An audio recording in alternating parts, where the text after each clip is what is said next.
Today's Wednesday, April 1st, 2020, April Fool's Day. That pretty much describes every day of the Trump White House. Coming up on Roland Martin Unfiltered, the White House is having their coronavirus task force update right now. Well, in fact, Donald Trump is actually talking about drugs, a war on drugs. Dude, we see what you're doing. This is a damn joke. We're joined by Atlanta Mayor Keisha Lance Bottoms to talk about what's happening in her city when it comes to the coronavirus. Also, how do victims of domestic abuse deal with being locked in with their abuser? We'll discuss that. Plus, 12 prison employees in Florida have tested positive for the coronavirus. What does that mean for prisoners?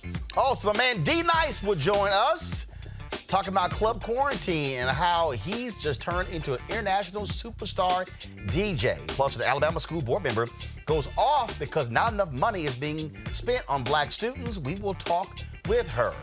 And Donald Trump admits Republicans want to suppress the vote. He actually said it. And Samuel L. Jackson has a message for you. Stay the fuck at home. It's time to bring the funk on Roland Martin Unfiltered. Let's go. Whatever the miss, he's on it. Whatever it is, he's got the scoop, the fact, the find. And when it breaks, he's right on time and it's rolling. Best believe he's knowing. Putting it down from sports to news to politics. With entertainment just for kicks, he's rolling. It's on go, roll, y'all. It's Roland Martin, Rolling with Roland now. He's funk, he's fresh, he's real, the best, you know he's Roland Martin now.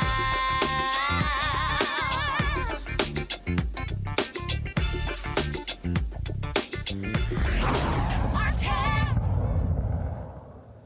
All right, y'all. So right now at the White House, y'all going to get a kick out of this, okay? Donald Trump is actually standing on stage with generals and the military talking about the war on drugs. Y'all can go to the shot of my video, please. Actually, it's a joke. What's actually happening right now. Y'all, it's a coronavirus. So he kicks this thing off with this big old announcement of how they're targeting narcotic operations. We know what the hell you doing. You're now turning this damn daily press conference into 48 hours. We know what's going on. Anyway, y'all, the game recognized game. All right, as of today, there are 207,535 cases of COVID-19 in the United States in 3 U.S. territories. 4,609 people have died as a result of the virus. 8,762 people are recovering from the virus. Now, again, in New York, the most grown-up person in the country when it comes to responding to what's happening is New York Governor Andrew Cuomo. This is what he said today. In this war, we must plan forward for the next battle, meaning we have been behind from day one. This virus has been ahead of us from day one. You don't win a war that way. The next battle is the apex. The next battle is on the top of the mountain. You see that curve? You see a curve? I see a mountain. The next battle will happen at the top of that mountain. That's where it is going to be joined. And that's where the enemy either overwhelms our healthcare system or we are able to handle the onslaught of the enemy. On a personal basis, on a social basis, on a systems basis, we're never going to be the same again. We're not going to forget what happened here. The fear that we have, the anxiety that we have, that's not just going to go away. When do we get back to normal? I don't think we get back to normal. I think we get back, or we get to a new normal. Right? Like we're seeing in so many facets of society right now. So we will be at a different place. Our challenge is to make sure that transformation and that change is positive and not negative. Let's make sure we're taking the positive lesson and not the negative lesson. And Vice President Joe Biden continues to remind us how ineffective Donald Trump has been. What do you say to Americans who are watching you right now who are scared? I say that you're a terrible reporter. That's what I say. What do you say to the American people who are confronting this new reality? This is bigger than any one of us. This is calls for a national rallying to everybody move together. I think it's a very nasty question, and I think it's a very bad signal that you're putting out to the American people. The American people are looking for answers, and they're looking for hope. And you're doing sensationalism. You know, I laid out in detail what I would do if were I president today. You can go to joebiden.com. And the same with NBC and Comcast. I don't call it Comcast, I call it Concast. First of all, I have to take care of those who in fact are exposed or likely to be exposed to the virus. And that means we have to do testing. That's really bad reporting. And you ought to get back to reporting instead of sensationalism. Secondly, I would make sure that every state in the union had at least 10 places where they had drive-through testing arrangements. Let's see if it works. It might and it might not. This is an all hands on deck. This is, as someone said, maybe it was you, Jake, at the outset, this is bigger than any individual. This is bigger than yourself. This is about America. This is about the world. This is about how we bring people together and make the kind of sacrifices we need to make to get this done. I happen to feel good about it, but who knows? I've been right a lot.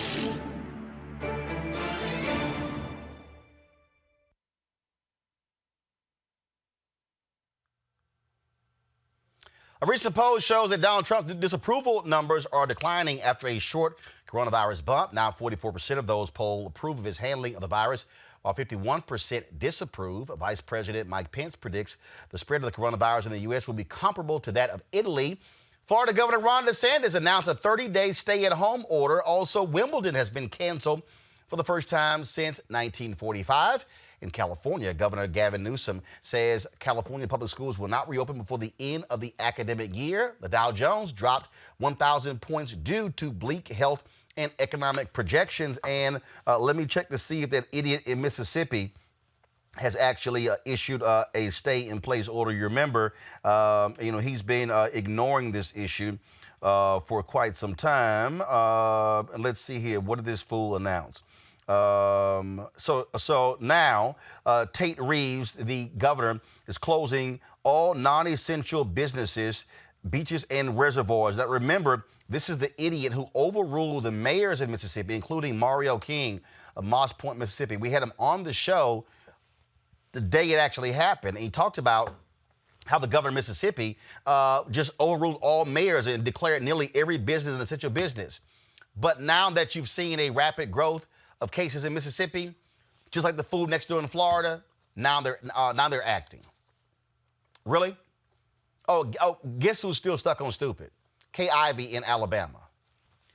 All right, let's go to my panel. Joining me right now today for A. Scott Bolden, former chair, National Bar Association Political Action Committee, Brooke Thomas, host, Controlling Our Narrative podcast, Derek Holley, president, Reaching America podcast and political analyst. Derek, I want to start with you.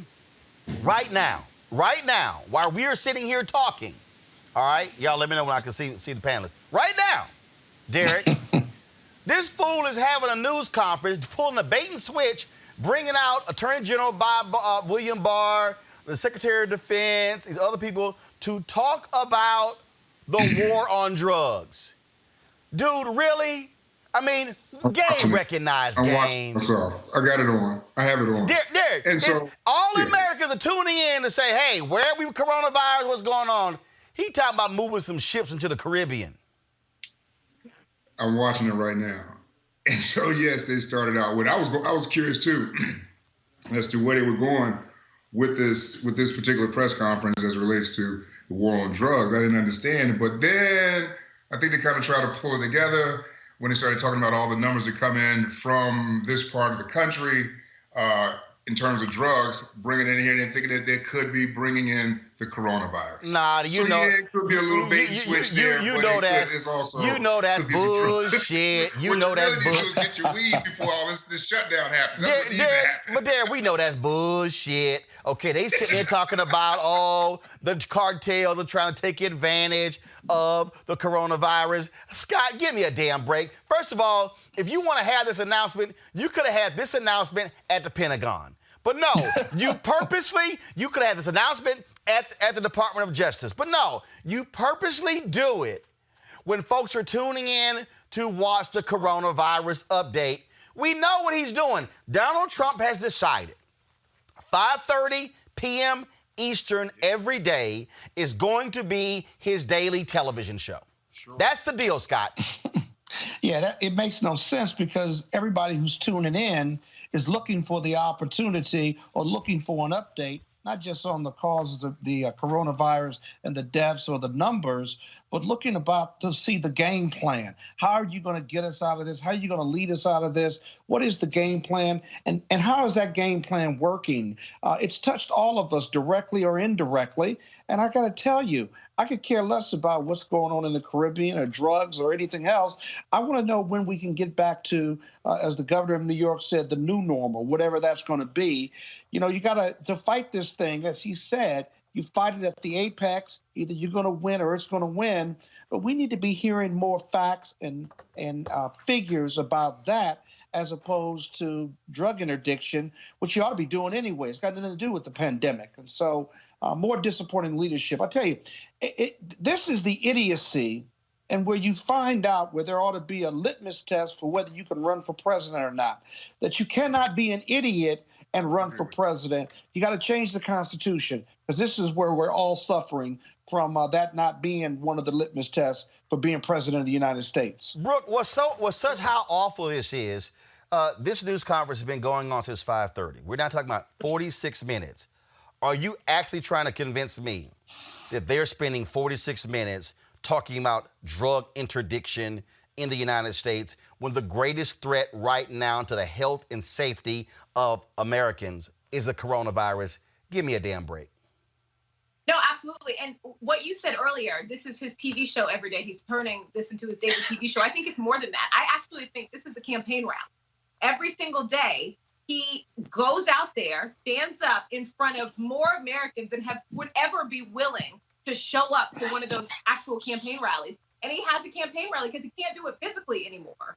And what is happening right now, this weird conversation about the war on drugs, pair that with his tone yesterday, and then the day before that with the weird conversation of, impeachment, the impeachment talk, that's what ruined all of this.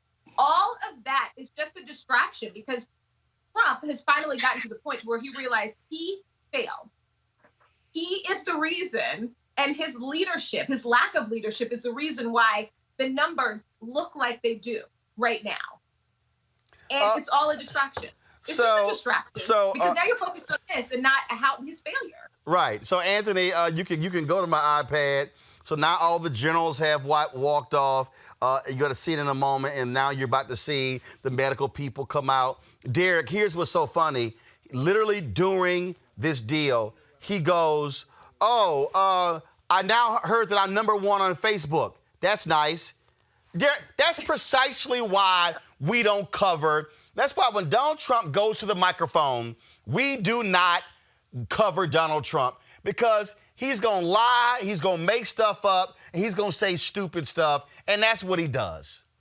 Fair enough, I can't dispute that. But at the same time, I think when you speak about his administration and call them his leadership and all that kind of stuff, you're talking about the rest of those people up there too. And some of those people up there, they are well respected in terms of what they do. And I think when you insult him, you're also insulting those people, and I just don't think that's accurate. No, I disagree. I disagree. Derek. I disagree. Wait, Derek. I'm going to say this, and you can say your second point. When Dr. Fauci speaks, we go to the news conference. When Burke speaks, we go to the news conference. When that Stepford husband, Mike Pence, speaks, I turn away. Because all he does, Mr. President, you've been so great, so gracious, so kind, your superb leadership. You've been amazing. You've been wonderful. I mean, give me a break. Come on. That's his only job. His job, he is the hype man for Donald Trump. So the bottom line is here. What our audience needs, Derek, we need trusted voices. What we don't need are people who are going to stand there and lie, make stuff up, and that's Donald Trump. Go with your second point. The second point I was going to make, as I was saying, we're in a global pandemic right now. And I think everyone needs to come together. The heck what he says. If he makes a butt of himself on stage, then that's fine. But we as a country right now need to come together and come together as a whole as we figure out what we need to do next But to deal with this pandemic. But Scott, we cannot do that because the person who is sitting here making some of the most critical decisions is Donald Trump. I'm going to Brooke first before I go back to Scott. Brooke, you can't do that because this is the person who's making critical decisions. This is the person who says he signed or authorized National Defense Production Act but won't use it. This is the person who says, he literally said today, well, you know, I just don't understand why these hospitals need all these protective gear. No, exactly. And I don't think it is disrespect to the people standing behind him. That's actually one of the failures of his leadership, is that when they were giving him the information, he wasn't listening to them and making decisions based on that. It seems that he was completely ignoring them, and that harmed us. So it's not to say that those people, the scientists and the experts, haven't been doing things the right way. It's that they're not the leader. They're not the president of the United States. And as much as we want to say, oh, ignore him, he is the reason. His lack of movement on this is the reason. His rhetoric is why Liberty University opened up and all of those kids immediately sick. It does matter what he says, unfortunately. I mean, I wish that we could just ignore it, but he's the one who makes the decisions. Roland, that's the real deal here. Go ahead. He won't do the work that's necessary. This is complicated stuff. I mean, you don't have to be a doctor to read, to appreciate. He's got the best minds around him. He won't put in the work because he's just lazy about it. And you can't be a strong leader if you don't put in the work and connect the dots and tell us how you're going to lead us out of this. We can forget about China and him saying this was the China virus and they should have told us and so forth and so on. We need leadership, and he's incapable of that. He just is. And so the governors and the mayors have just ignored him, basically, other than to play nice to get the supplies they need. But the federal government ought to be leading on this, and many states are leading on it because they've given up with this administration.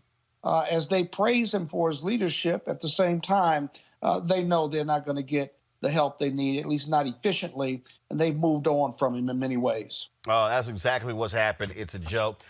Folks, do we have the mayor of Atlanta?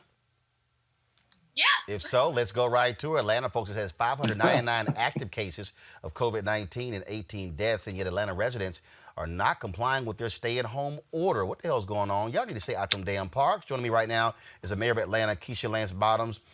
Mayor, what's wrong with these folks? Look, we done read thousands have died. People are literally dying. I'm sorry. I don't need to see some grass that bad and congregate with some other people. Well, Roland, hello. I believe the last time I saw you, you were dropping me off at my house. Nice to see you again. No, actually, I was in your car, and they dropped you off, so you hooked me up with the ride to my hotel. I appreciate that. But now, you're right, it was a long night. But no, really, that story, in my opinion, was a bit overblown. People, by and large, have been complying with the order. We have the Beltline that runs through Atlanta. It's a beautiful walking trail that so many people are familiar with. And what's happening is that people are congregating there, and they are still going into parks and playing basketball. So we do have some problem spots, but what concerned me most of all, a couple of days ago, I got in my car and I rode from one end of ML King Drive to the other end. And, you know, in every African-American community, ML King Drive really is representative of the heart of the community. Mm-hmm. What did disturb me was what I saw during that ride, that many African-Americans, especially young people, are not taking this seriously. Congregating in front of, you know, the barbershop or wherever they're hanging out, all these places that should be closed. And I think what people continue to miss is that this is happening to us too. And even if you're asymptomatic, you're taking it home to your aunties and your grandmothers and your mothers.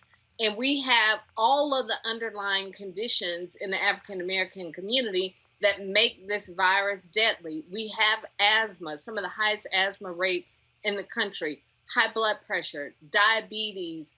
You go down the list, it's prevalent in the African American community. And so I think, it really is about messaging. And I've reached out to some of our local influencers yesterday, asking could they please put it up on their IG pages and talk to people in whatever way people will receive this message, because clearly they're not getting it watching network news. They've got to receive it in a different way, and people have to understand no matter what your age is, people are dying.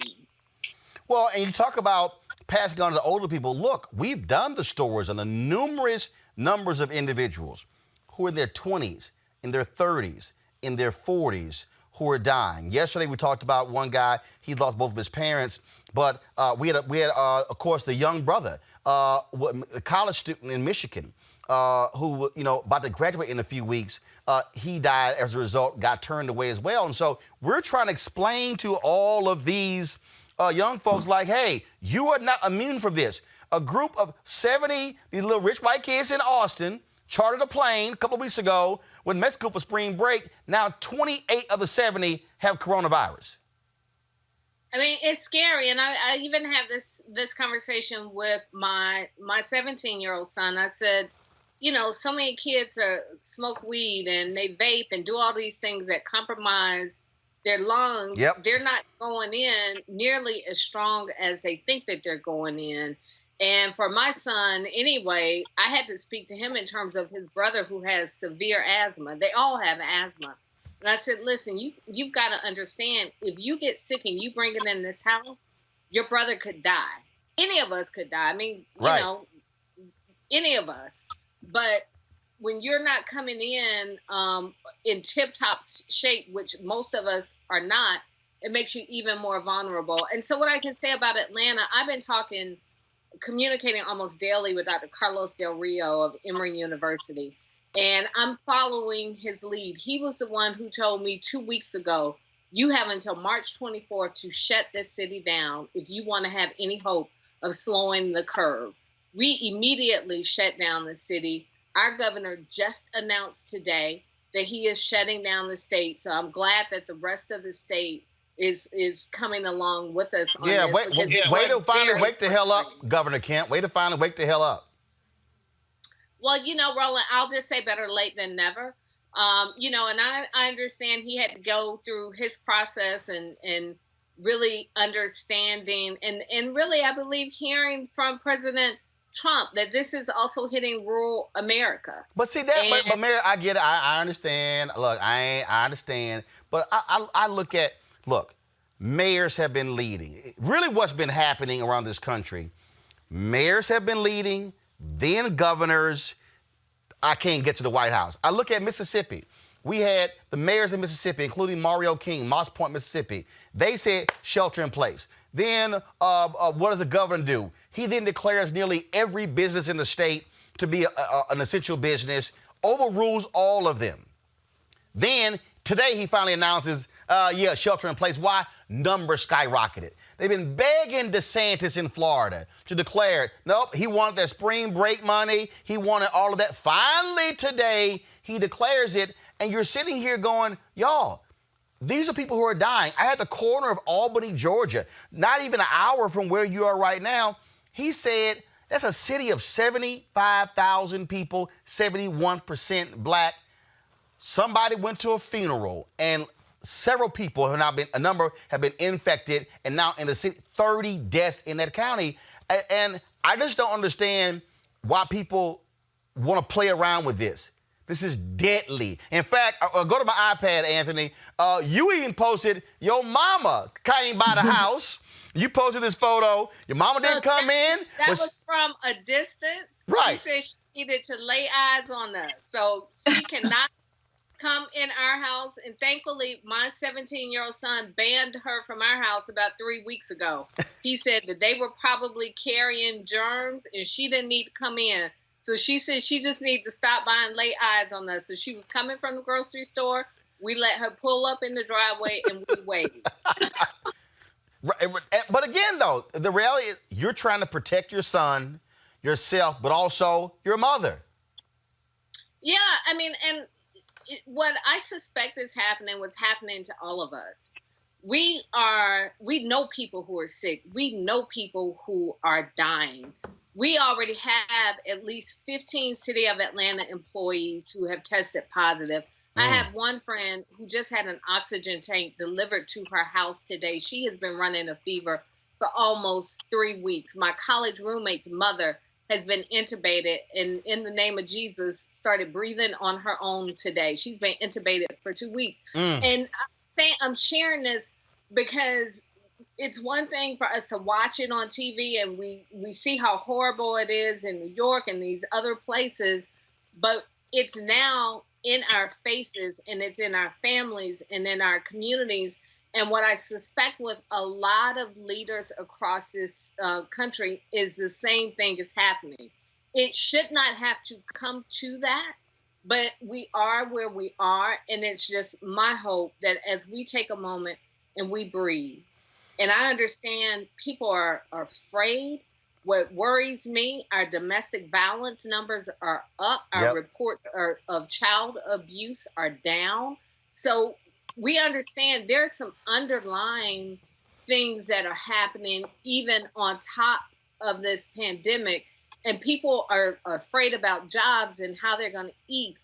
But what I've been saying to all of Atlanta is that if we don't get through this, we're not going to be alive to eat and to go back to a job and to do all these things that we consider to be normal. So it's a moment for us to take a minute, be still, and as leaders, our responsibility is to make sure that our people have the tools and resources they need on the other side of this.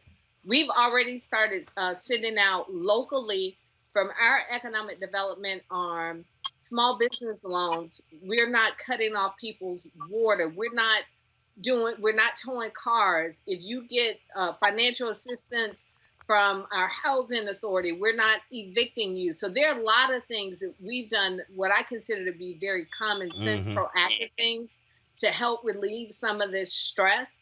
But elections matter. Yep. I'll just say that. Absolutely. If we don't understand at this point that elections have consequences, I don't know what else will show us that. Well, we're certainly seeing that, I think, out of D.C. To have the person sitting in the Oval Office, I can't call him president, sitting in the Oval Office questioning why do hospitals need so many masks and gowns.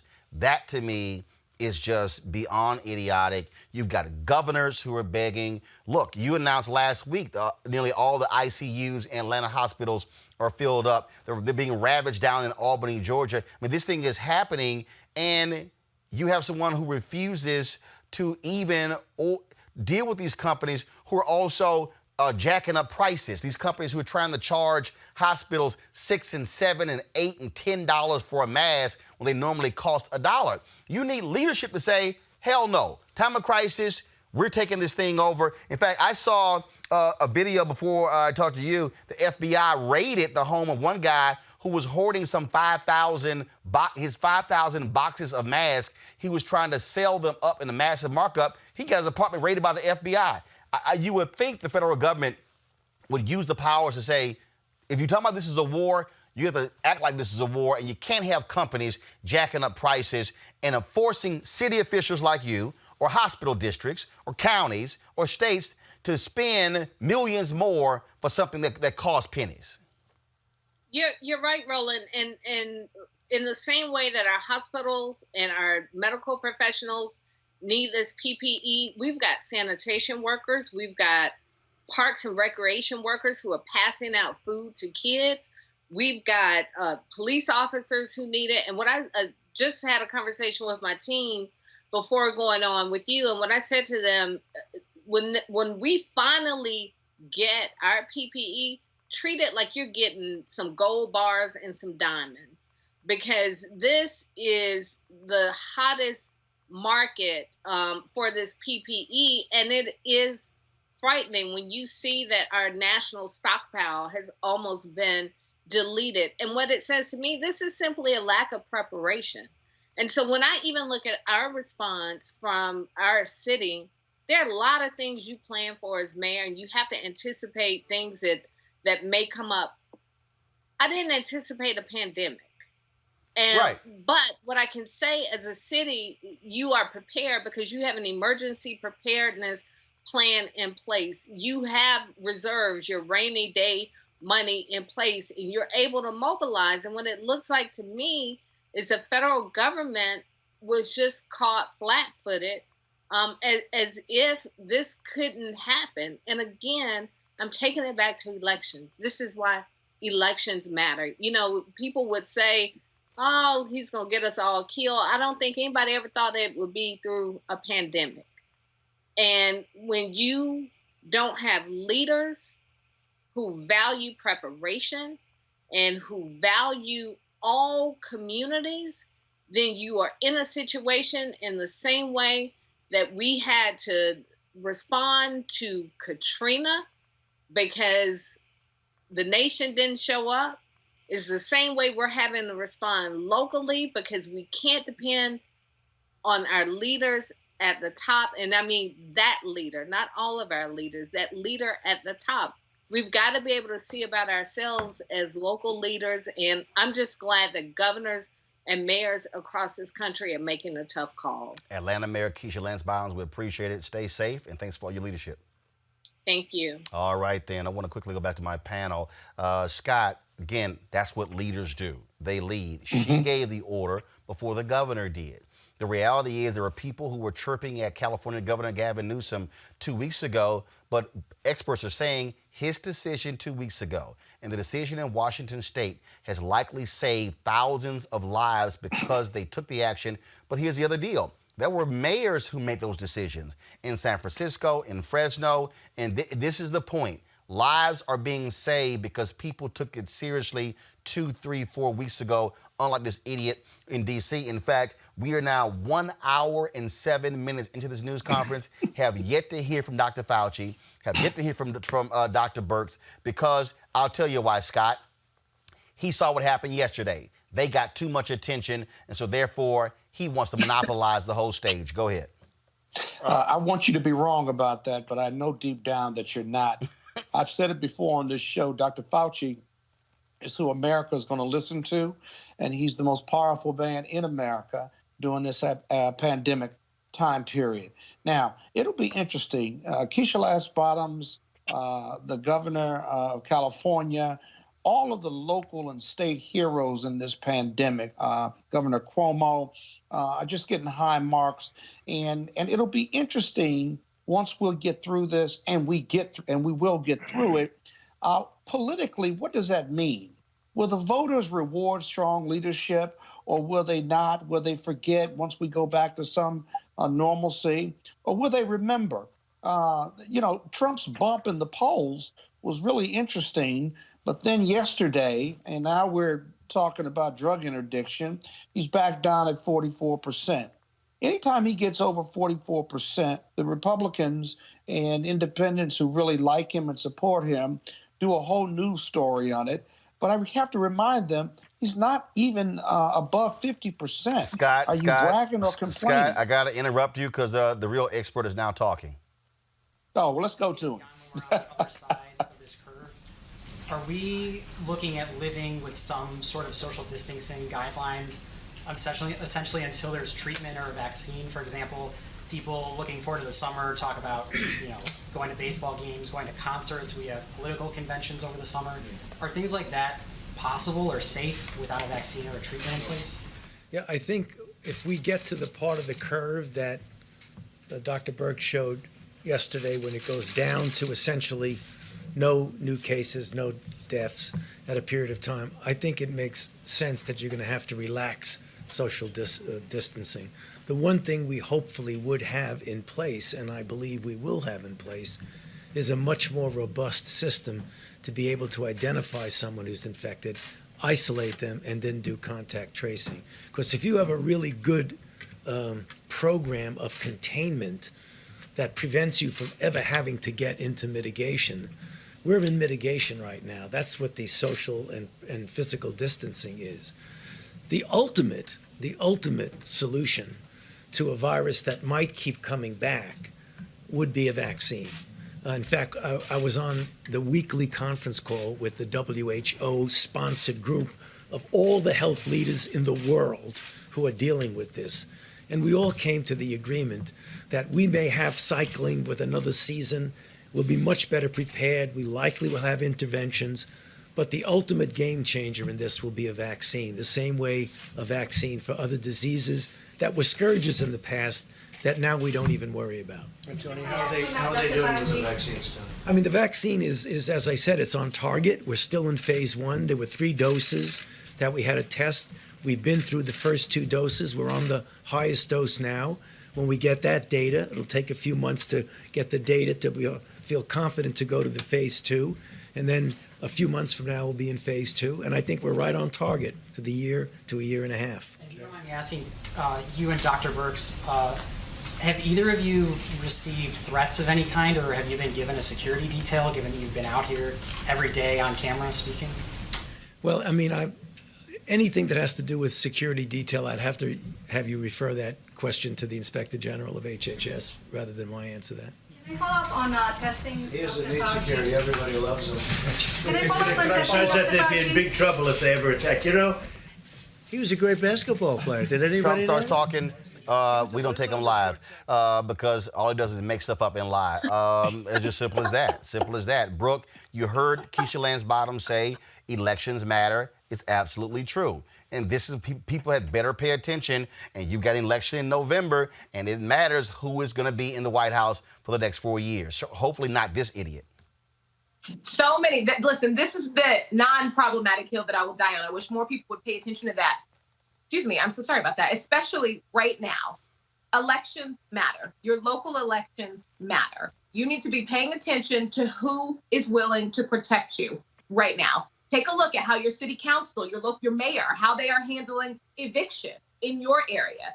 Take a look at when your state's governor, when your city's mayor was willing to shut down schools to protect people.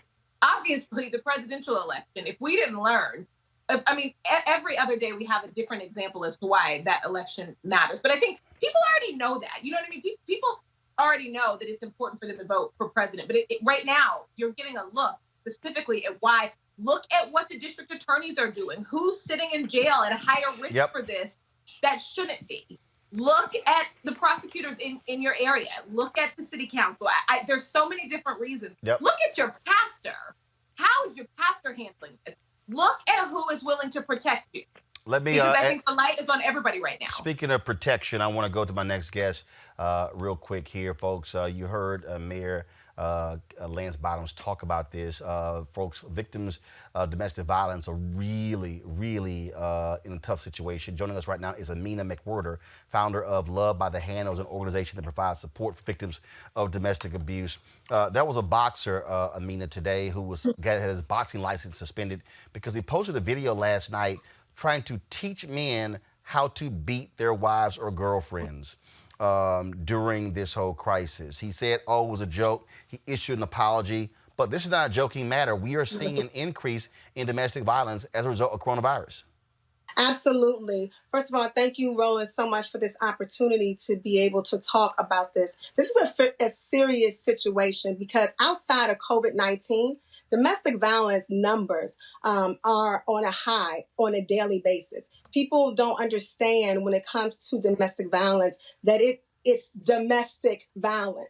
Before the violence comes, the domestic part comes, which is verbal abuse, emotional abuse, financial abuse that's happening now, even spiritual abuse from what we're seeing. So the tension building behind that is what is causing then that physical part. And we're in a crisis right now, and we know that. And so even when it comes to financial and not knowing how the money and where their checks are coming and people being laid off at high numbers, the increase of violence alone is high. So even with domestic violence, think about it from this point, Roland. We have a stay-at-home order. My God. Stay at home. So you have to stay at home with your abuser who's mentally breaking you down, emotionally breaking you down, physically now breaking you down, and you have nowhere to go. And even on a global number, that domestic violence comes in so many different forms outside of what we know, even in the United States. So even China's numbers with the coronavirus and COVID-19, that was at a height, even to the divorce rate. So this is serious. 1 in 4, it was 1 in 3. So without the coronavirus, 1 in 4 women. So let's just we already have to be 10 in a room? So 1 in 4 counts. But the numbers has changed in the last year to 1 in 3. And 1 in 7 men, this boxer who's doing this, 1 in 7 men are even being abused. But because of ego, they don't talk about that. So what does a person do? I mean, you're sheltered in place. Correct. What do you do? So it's very important that during this time, number one, we do not pass judgments. Because until you have been in certain situations, then you don't even know or understand what it's about. So we have to be very cautious and mindful of what's happening right now in people's homes. And so when people are reaching out to you, they're not going to reach out to you. But you know what we have to do, Roland? We have to reach out to them. So if someone is on your heart, if someone is in your spirit, if a name pops in, a song, a scent, whatever it may be, you a text away, because they need to know that they're not alone. And so it's important. We have resources locally as well as state, national domestic violence hotline, the 799-800-799-7233. I can give you those information. You have local. I am based here in Washington, D.C. And even in the DMV area, in Prince George's County alone, the number of homicides on a day outside of on a time that we're in an epidemic outside of this, outside of this, it is increased by even 500%. 500? So we need to just reach out to people. Let them know that they are not alone. Give them local foundation numbers, such as mine, and so forth. Pray like never before. And so this time is very, very serious. Even when it comes to the increase in just 1 week, less than a week, Roland, less than a week, the domestic violence hotlines, local foundations are seeing an increase in numbers. And ironically that we're talking about this today on April the 1st, Roland, this is the month, April, of sexual assault. So when people are locked up, I heard something, it wasn't funny, but, it is what people are saying. Come December, it's going to be a whole bunch of babies and stuff. Even when it comes to sexual assault, that's abuse. So now when you got the tension and you're going to come here and you're going to, I want to be intimate. Domestic violence is with the intimate partner. Mm-hmm. An intimate partner can be parental. It's a spectrum of domestic violence. Doc, first of all, Amina, we certainly appreciate it. Thank you so very much. We want to give folks that information. Again, folks, we want you to place that phone call, get help. You should not be in a situation where you are being beaten and you think there's nobody to be there for you. Amina, thanks a bunch. Thank you so much, and I pray for all of us, and be mindful that we are here together. Thank you, Roland. All right, you take care, folks. Amina McWhorter, founder of Love by the Handles. Got to go to a break. We come back, we're going to chat with D Nice. Have any of y'all been part of his club quarantine? Any of y'all? Brooke, Scott, Derek? I ain't seen Well, we I was one of that 100,000. Of course. First of all, we know Scott ain't got no rhythm, so he wasn't there. But I've seen Brooke at club quarantine. I tried to holler at you, but it was too packed. All right, y'all. I'm gonna go to a break. We come back. We're gonna chat with D Nice, and of course, we're gonna also talk to Desmond Meade about what's happening in prisons in Florida, how they being protected. We got also this white school board member in Montgomery, Alabama, y'all. Dropped it like it's hot. She went off in the meeting, basically saying we ain't helping these black kids because we ain't trying to help black kids. We're gonna talk with her right here, Roland Martin Unfiltered. Back in a moment. You want to check out Roland Martin Unfiltered? YouTube.com/Roland S. Martin. And subscribe to our YouTube channel. There's only one daily digital show out here that keeps it black and keep it real. It's Roland Martin Unfiltered. See that name right there? Roland Martin Unfiltered. Like, share, and subscribe to our YouTube channel. That's YouTube.com/Roland S. Martin. And don't forget to turn on your notifications so when we go live, you'll know it. All right, folks.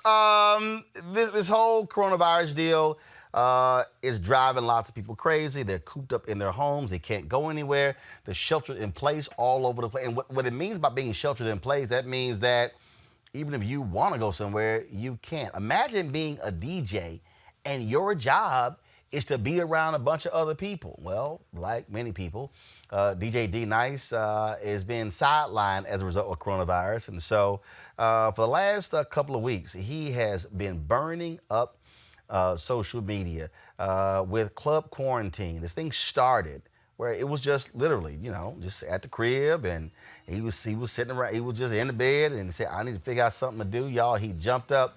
Did it on a Monday, had about a couple of hundred people. Yours truly was right there. He's been my man for a long time. Then by that Saturday, it hit more than 105,000 people, including Michelle Obama, Oprah, Joe Biden jumped on. It was crazy. D-Nice! What's up, man? You know I love you, man. You my man. I'm sitting in the very spot where it all began.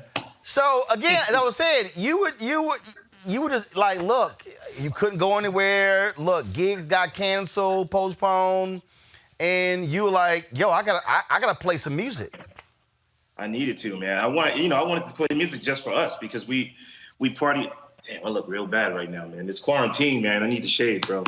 But I was just sitting there, like, just wanting to play music for my friends because usually when I'm at most of my gigs, I will see you, Kenny Burns, Black Thought, a lot of the people that were in the chat room, we would always party together anyway. So I figured like just being here playing music would bring some excitement to their lives, and it ended up becoming like this massive thing. And again, that first day, it was like a Monday, man, it was a couple hundred people. At the time, you had about 200,000 Instagram followers. And then you DJ'd again, and then people, Essence did a story, The Undefeated did a story, New York Times drops a story, and that Saturday, and I'm telling you, I was tracking it, y'all, so it was like 9 p.m., I go on, and D-Nice had y'all, 9 p.m., he had 266,000 followers. Midnight, it was above 566,000. The next morning, it was this was Friday night. It was Friday night. Next morning, it was 907,000. By the time he DJ'd Saturday night, he had crossed 1 million followers, and the number's been going up. Where are you at now? You at 2 million? I'm at almost 1.9. Dude, I mean, 1.9. You gave an interview where you said that Sunday, tears. You were just shocked. I woke up in tears. It wasn't just about the followers. It was when I realized that we had all done something special, where we, something that started out so basic and simple with a group of friends ended up being something that helped so many people through a difficult first weekend. That was the first weekend of the quarantine, and people we didn't know what to do. We didn't know what to expect. So to play some music and knowing that, giving from our hearts, because it wasn't just me. You were in there every day. Like I said, Black Thought, like all these incredible people, Kelly Roland, we were all there together every single day and watched it build and watched it become what it has. And it was a beautiful experience. So yes, I woke up in tears knowing that we did that. It was a trip that Saturday because as I was watching it, and you were just blown away by this next person. Then when Amy Schumer popped in, then Ellen, then Swiss Beats, and Alicia Keys, Janet Jackson, Oprah, then Michelle Obama, then when Biden, then the Sanders people jumped in. It was just like, it just kept going. It was like new level. And the beauty of it, dude, there were no VIP rooms. There were no VIP ropes. It did not matter who you were. There was no special place. It was everybody being in one spot, just enjoying it. Yes, it was fantastic, man. And that's the beauty of it. I scaled back to do it once a week now. So it'll always kind of remain with that kind of fresh feeling. And also, it just gives other DJs a chance to shine. Like I don't want to make it seem like I invented this. I decided to throw the type of party that I wanted to throw, and it ended up working for so many people. But I try to spend more time like going in and supporting other DJs and other writers and popping in chat rooms and doing interviews just to give more support, because, we're all in this together, bro. But let's also be honest. You went 9 hours. I went 9 hours, yes. No one goes 9 hours. Right. I mean, and in fact, it was, so let me tell y'all, get ready, Derek, Scott, and Brooke, for y'all questions for D-Nice. So y'all, so D-Nice was spinning on Saturday. No, Sunday. It was on Sunday. And so you supposed to what? You popped on to do what, 3 hours? Wait, which Sunday? That just passed? This past Sunday. Oh, no, I was only supposed to do 45 minutes. Okay, y'all. So he supposed to do 45 minutes, okay? And he's spinning. I got on late. And this is what I hear. All right, y'all, I'm just here 20 more minutes. D-Nice sound like a Baptist preacher who when they say, I'm about to close. Y'all, he went for another 3 hours. I was like, if he say 20 minutes one more time, I'm like, just stop. And then he was like, this is it. This is the final song. And I typed, no, it ain't. No, it ain't. You did type that. I said, no, it's not. Y'all, I said, he gonna play one more. And then Pebbles, oh, I gotta play this. Pebble. And then he played it. Then a few more. I tried to tell y'all. Listen, man, when you have Halle Berry in your chat, in your IG live, and she's like, D, play more music. How do I say no to that? I mean, you just don't say no to Halle. I concur. and that's how Mimi Valdez was the one who threw out hashtag Berry Nice. What do you make of all the people who are like, oh my God, are we watching this budding romance? Because Halle has been showing you crazy love. Yeah, Halle's good people. That's my friend. No, there's no romance. No romance. But if it is, you wouldn't say no. Let me go to Brooke. Brooke, here's D-Nice. What's your question? What's up? First of all, this has been so much fun. It's been great because it's not just like an experience that you get to see everybody who's popping in kind of having the same experience as you, but it's really like hook it up to your speaker and have fun. Get out of bed, do something in your pajamas that you're wearing all day because that's what we do these days. But were you surprised? I think for me, I was curious because the first time it went super viral, that was the Michelle Obama day. It was 100,000 people. But then the next day, there were way more people. And there were a lot of people talking like, oh, this is never going to happen again. If you missed it, it happened again the next day. Like that again. Were you surprised? When I woke up that Sunday morning, I was just shocked that we had reached 100,000 people because no one had ever done it. Like last night, Drake broke the record. Drake did 300, but he's Drake. So he did 300K.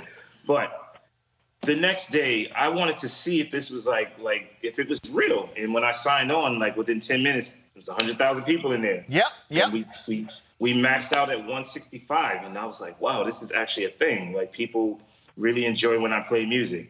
So that's part of the reason why I scaled back. So it can always feel fresh and fun. And when I'm on, they know like I'm gonna bring it. We're gonna have a great set. So yeah, I was definitely surprised though. Derek, what's your question for D-Nice? D-Nice. Yes, sir. It was good. That was a good look, man. My question is, how do you take this momentum right here? And I know we're a long ways from from being home, but taking this momentum with you after this coronavirus leaves us. I'll be honest with you. I get offers every day, like major offers. I mean, you name it, every network offering opportunities to all of the streaming networks. I personally just decided to hold back on having those conversations because what I'm doing started from a place of love and out of respect for people that are fighting through this. I just decided to take a week off to just sit back and just enjoy it and do what I'm doing now for the love. Monday morning, this coming up, next Monday is the day when I start to look at the business side of it. I would be crazy to not look at the business side because this is what I do for a living. This is why I got into music, for these types of opportunities. But people have definitely respected my wishes to just hold off. And this weekend, I'm going to take the time to decide on how I move forward with it. I know for sure I want to take it on the road and do a club quarantine in 5 cities.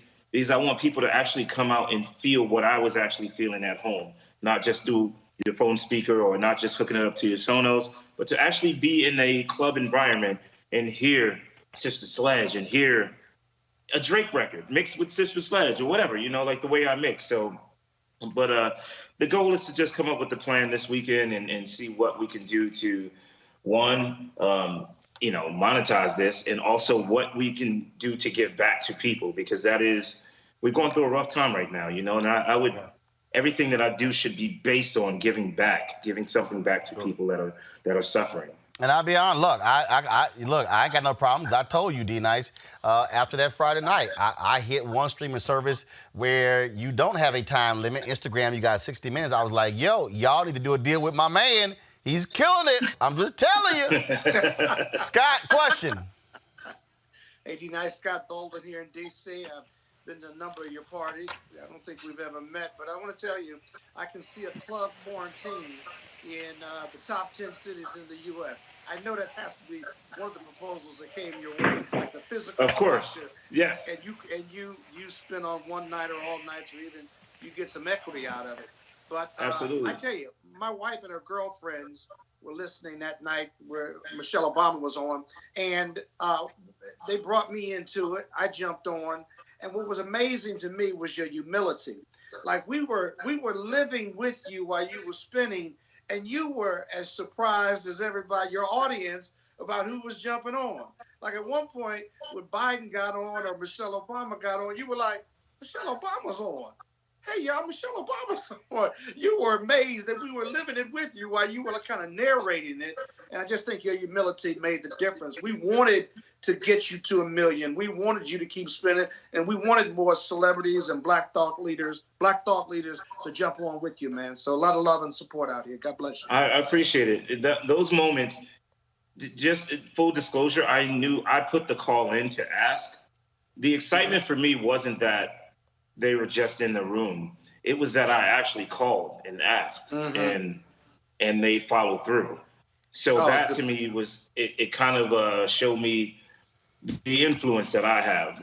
As a DJ, sometimes people kind of like attempt to downplay who you are. Not to say that I've had those issues, because I've done some incredible things even outside of DJing in my career. But usually when I'm playing, I'm in your world. If you hire me, this is your thing. Yeah, that was something that I created, and they all came to my world. So Janet Jackson came to my world. Patti LaBelle, Ellen DeGeneres came to my world, and then posted it on her world and said, "Hey, everybody needs to go and follow D-Nice. Like you need to see this party." Or Mark Zuckerberg probably had no idea who I was, and you know what? He was in there. He owns Facebook and Instagram, and he was in there. So. And, it just kind of showed me like the influence that we have as African Americans, and that we're leaders in this culture.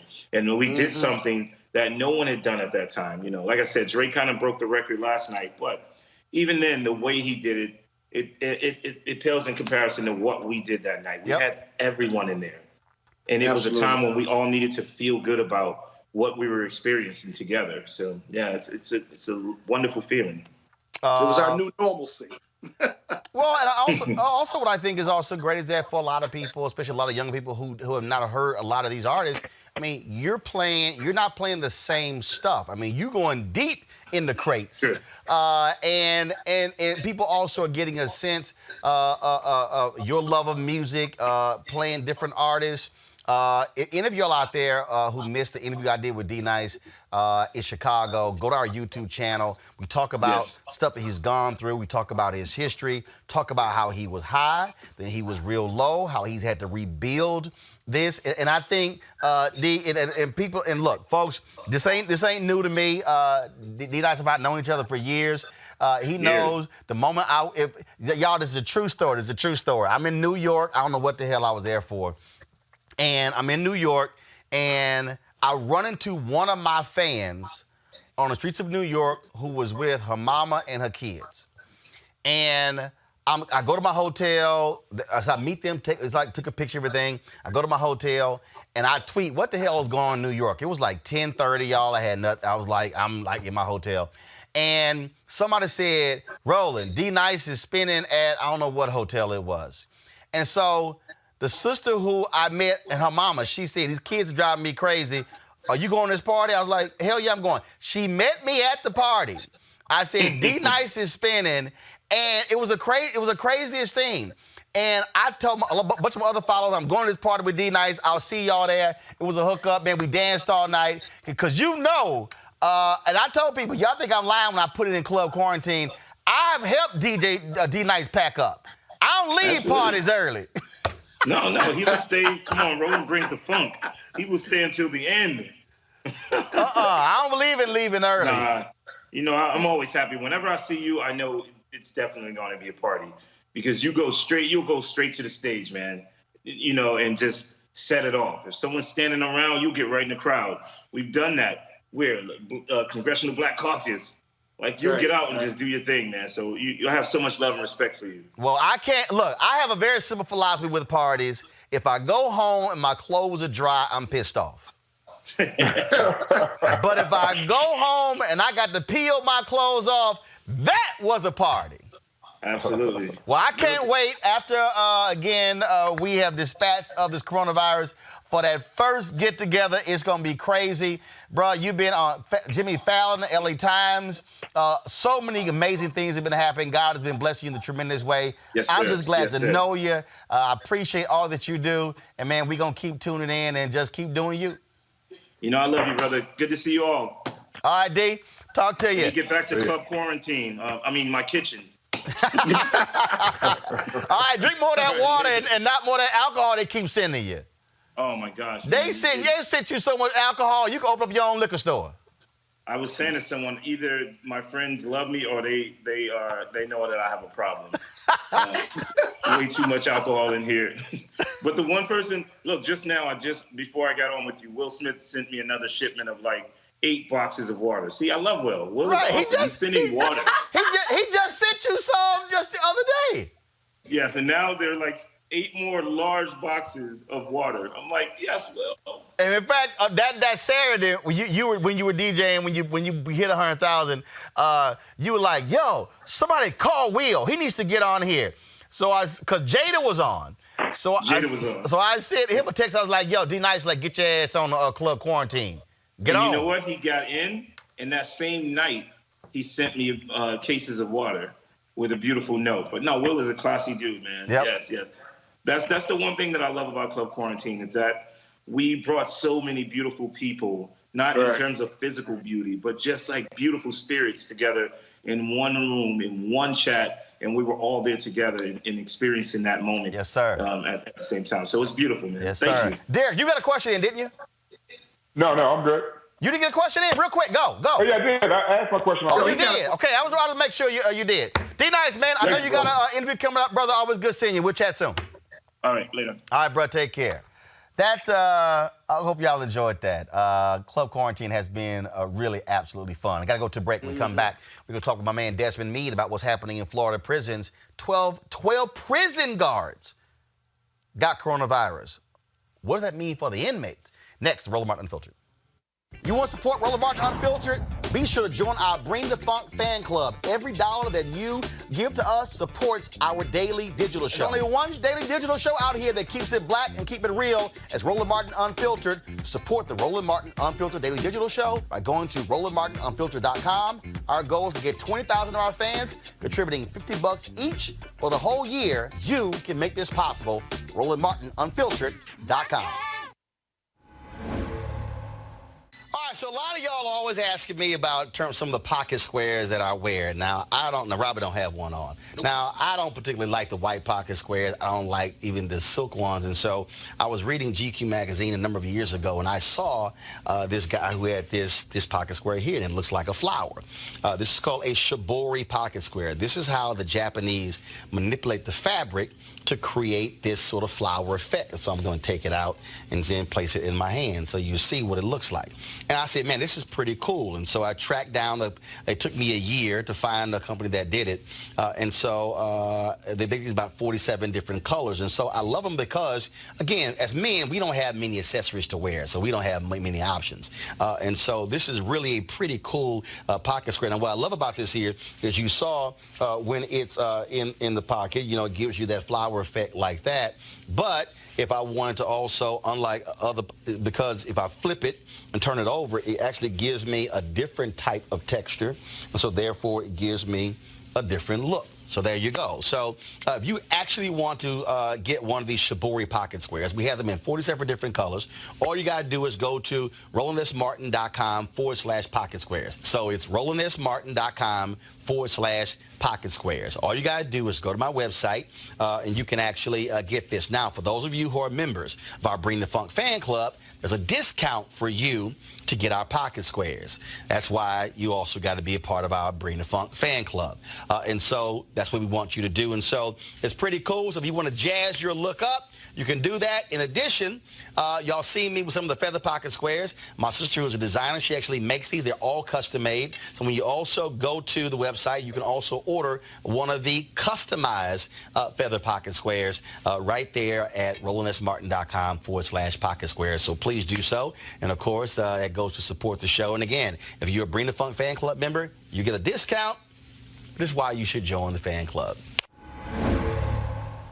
All right, folks, so we talked about what is happening, of course, all around the country, sheltering in place. But imagine being in prison, a breeding ground for coronavirus. We've seen this take place in Rikers Island in New York, some other places as well.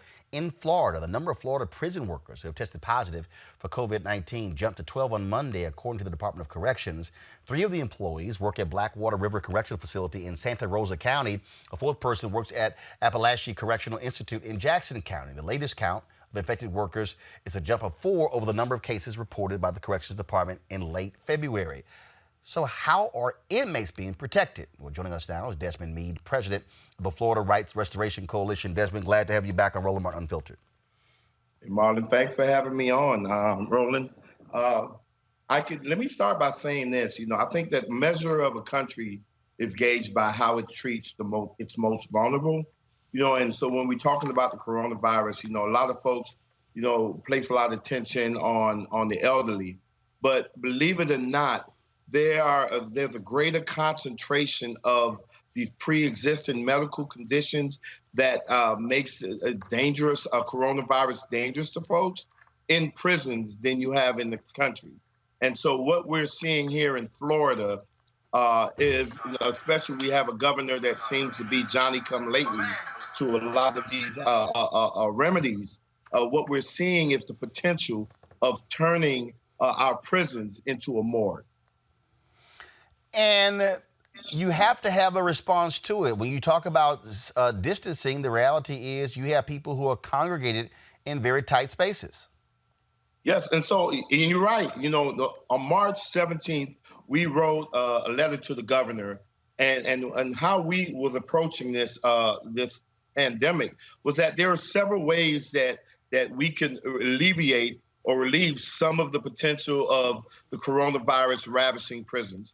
One way is releasing people early. You have a lot of inmates that are over 65 that are terminally ill that could be released. You have a lot of inmates who are less than a year from being released. The governor could exercise his clemency powers and to get those folks out of there. You have folks who are up for parole that the governor could actually impact. And then, of course, you have folks. We could stem the flow of people who are incarcerated by slowing down the amount of people who are entering into the jails. Right now in Florida, we have over 175,000 people who are behind bars, and that is a recipe for disaster. It is absolutely that. And again, when you talk about, you've had Senator Kamala Harris and others who've been calling on the Bureau of Prisons and state prisons to look at this, release low-level offenders, folks along those lines. Then, of course, you still have the people who believe in throw the key away, who are like, look, these are hardened criminals, keep them in there. But this is still also a health risk to the workers in these prisons who also have families. As a matter of fact, within our recommendations to the governor, we also paid a lot of attention to the guards. Right now, you're seeing 12 guards who are impacted. They not only have the potential of infecting inmates, but then they're taking it back to their community. They're taking it back to their homes. And so we're asking for the same type of approach that you would use on medical professionals Same type of approach that you would use for people who are working in nursing homes, that you should also apply those procedures to guards. They should be wearing masks. They should be having a protective gear. They should be provided with any necessary supplies, equipment, and garments that's needed to prevent them getting infected and to prevent them actually transferring them to the inmates. You know, just a couple of days ago, the governor made a statement about wanting to prevent cruise ships from docking at the port of Miami. They don't want cruise ships docking in Florida, right? But each prison is like a cruise ship that will eventually dock, right? At some point, people that are incarcerated, they will have served their time and they must be released. And so it is incumbent upon us, it's really incumbent upon the governor to take some bolder steps. He don't have to wait for White House guidance, right? He's the governor of this state, right? And so therefore he should take the steps that's necessary to prevent this from rolling out of control. You know, why wait for somebody to die before you take actions that you could have taken before their untimely death? Well, we are talking about the person who waited to do a shelter in place and allow coronavirus to spread. Today finally made that decision. And again, that's how weak leadership. Speaking of weak leadership, I want to ask you about this. I'm going to bring in Cliff Albright on this as well. Donald Trump pretty much just verbalized what we all know the other day when he was on the Fox News and made it clear that Republicans are all about suppressing the vote because they know they will lose. I want to get your thoughts on this. Y'all press play. An email from Kevin for you, Mr. President. If there is another relief bill, how can we stop lawmakers from dipping into it again for special interest projects? Man, we were just talking about this. Do you want to expand? Can we stop the next one? It's just the common facts. I mean, they have a majority in the House, and therefore you need their vote, and they want to get certain things. I will tell you this. If you look at before and after, the things they had in there were crazy. They had things, levels of voting that if you ever agreed to it, you'd never have a Republican elected in this country again. They had things in there about, election days and what you do and all sorts of clawbacks. And they had things that were just totally crazy. But Desmond, of course, you have the Amendment 4 there in Florida. Y'all been fighting the Republicans there. They lost in court. I saw your tweet this week. And to hear Donald Trump say that all those things, restoring voting rights to formerly incarcerated, same-day registration, all those things, Republicans don't want to make it easy for people to vote because they know if you can keep the vote low, they stand a bare chance at winning.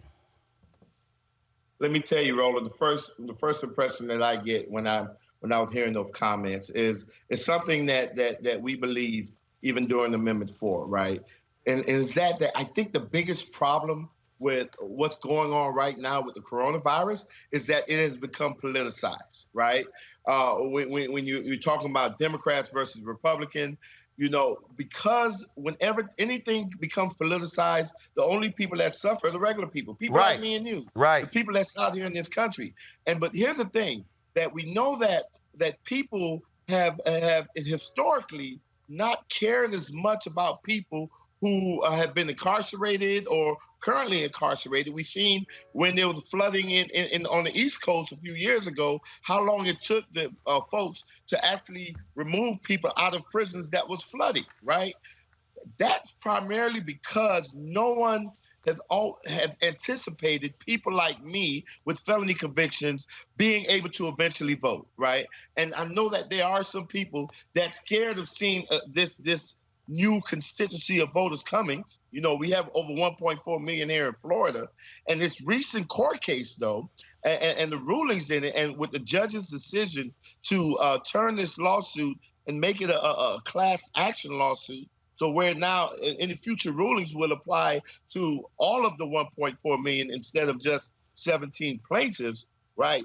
What this does is sends a serious message, because the courts have rejected the state's attempt to suppress this lawsuit, right? What that says right now is how the governor, how any elected official, whether they're Democrat or Republican, respond to the needs of people who are incarcerated or people with felony convictions may have some serious consequences when election time comes, because the way the courts is going, a lot of these 1.4 million people are going to be able to vote, and they're going to not have short-term memory like some folks used historically had in the past. I'm going to go to Derek and Brooke in a minute. I want to bring in Cliff Albright, who is the co-founder of Black Voters Matter. Cliff, on this point, to hear Donald Trump just say out loud what we've always known, and this is part of the problem.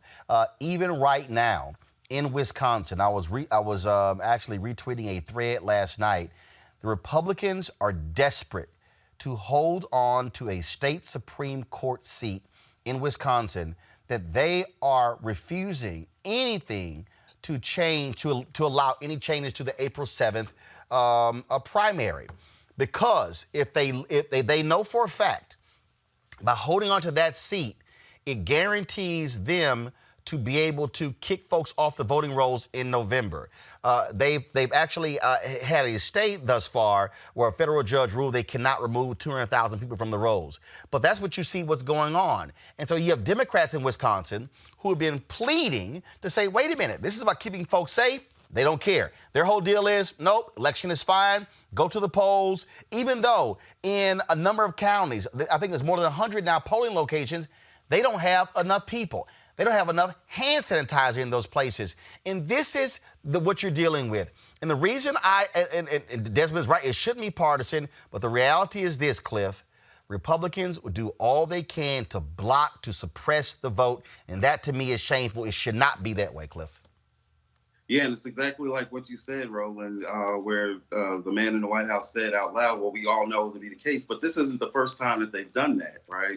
We know that, just a few months ago, Mitch McConnell did the same thing in talking about the attempts to extend the Voting Rights Act, restore voting rights, restore voter security, election security, that Mitch McConnell basically made the same remark, like, oh, y'all are just trying to do all this stuff because you want to be able to win elections. So they know that this notion of expanding the electorate, of making it easier to vote, of expanding voting access, they know that doesn't work in their favor, that they'll lose elections. And that's literally what Donald Trump said out of his mouth. It's amazing that Wisconsin will be trying to move forward with that election. And even as their great leader, their grand leader has said that even he put aside his Easter wish list and was going to extend his silly, 30 days or whatever until the end of the month.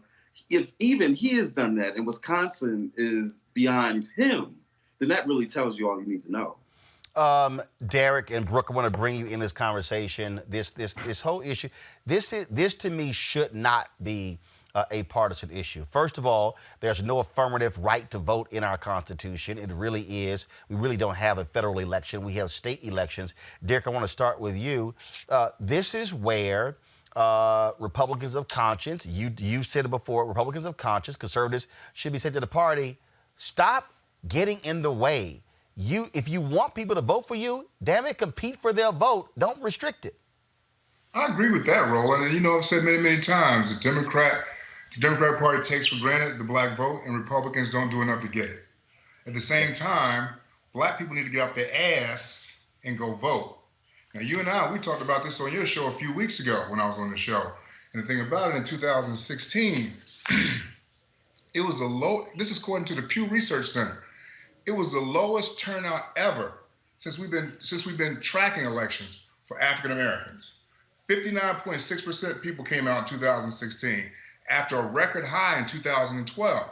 So the candidates also have to do a better job of their messaging to get people out to vote. But the point, Brooke, to me, it doesn't matter who the candidate is, it doesn't matter who the party is. What should be happening here, very simple, and that is these politicians should get held away. You should have nonpartisan commissions who are governing these elections. You shouldn't have these secretaries of state who are putting their thumb on the scale, changing the rules to benefit their parties. Yeah, absolutely. And of course, back in 2016, the numbers were so low because I think it's easy for a lot of people on the outside, not us, but on the outside of this to kind of look at it like, Black people specifically are just not they don't want to vote. They're not doing what they want to do. But I think what I saw was so disappointing, and what we're still seeing a little bit now is this like overwhelming, kind of gross push to pull in this mythical swing voter that is this person that is a middle-class white person who switches back from Republican to Democrat depending on, who talks to them the best that election year. But when it really is, there's a lot of Black people who are completely being ignored, just like you just said, and also have to jump through hoops because of these ridiculous voter suppression tactics all around them. So not only do you have to get yourself to vote anyway, not really seeing anybody act like they care about you, but then you've got to make sure you're still on the rolls over and over and over again. Make sure you can vote in the right place, not be afraid of weird prosecutions that, we've been seeing. And I'm not surprised that Trump said what he said once, because he's been just blatantly saying it all over and over again. But yeah, he's right. Voter suppression means more Republican votes. That's why gerrymandering has been a thing for so long, and it's so blatant now. But I guess I'm just not surprised by it. And Desmond, I want to go back to you. The reality is what y'all did in Florida was critically important. And frankly, ballot initiatives, and look, it was very difficult. What y'all able to do took 10 years. You're still fighting it.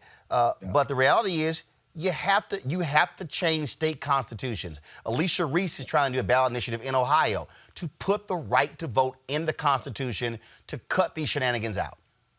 And I think one important element of that, Roland, is the fact that, we didn't have any politicians involved in our campaign, right? And I really do believe that part of our problem is that we can't pin our hopes on the individual, right? We have to pin our hopes on ourselves, right?